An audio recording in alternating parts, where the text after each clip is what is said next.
Nurul Islam cultive du riz sur un terrain qui risque d'être submergé par la mer.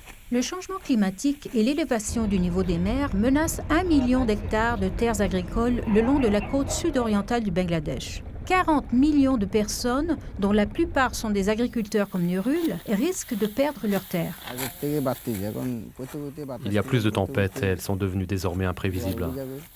Parfois, nous coupons les récoltes et les attachons à des conteneurs qui flottent, puis quelques heures plus tard, la marée descend et notre bataille recommence.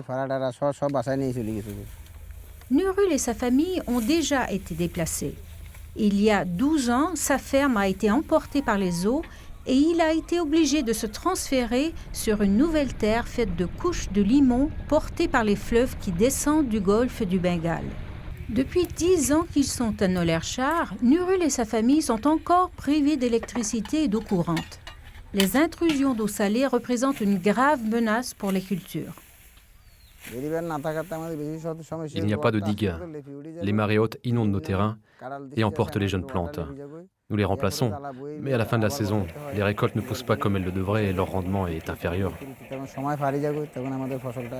Dans certains cas, les récoltes chutent de moitié, d'où une intensification de la pauvreté et de la malnutrition parmi les communautés côtières. Comme le dit Thomas Rath du Fonds international de développement agricole, les agriculteurs doivent s'adapter au changement climatique s'ils veulent éviter une crise encore plus aiguë. Il faut que les personnes adaptent leur façon de travailler et de produire du revenu à un milieu en évolution. Dans le cas de l'agriculture, il faut mettre au point des technologies capables de résister aux effets des changements climatiques. Une partie des considérations faites par Rath se concrétise à Boyarchar. Les écluses récemment construites empêchent l'eau salée de contaminer les canaux d'eau douce. Et les berges hautes réussissent à repousser les eaux même quand la mer s'élève à 7 mètres. Les agriculteurs se dotent également de nouvelles connaissances et de nouvelles technologies. Anjana Baladas cultive une variété de riz de haut rendement conçue pour pousser dans une eau saline.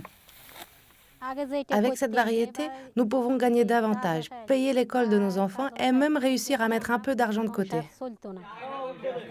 Améliorer les revenus des agriculteurs et les protéger contre les menaces du changement climatique sont les objectifs d'un projet ambitieux de développement lancé par 6 départements gouvernementaux et des donateurs internationaux comme le FIDA. Abedin est le chef adjoint de l'équipe. Nombreux sont ceux qui ont perdu leurs terres déjà 2 ou 3 fois. Maintenant, nous leur offrons les moyens de se protéger et d'être au moins en sécurité.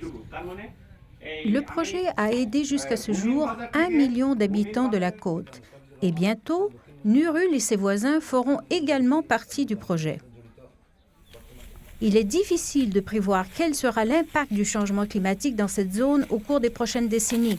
Mais il est certain que dans l'immédiat, grâce à ce type d'action, les agriculteurs gagnent un peu de temps.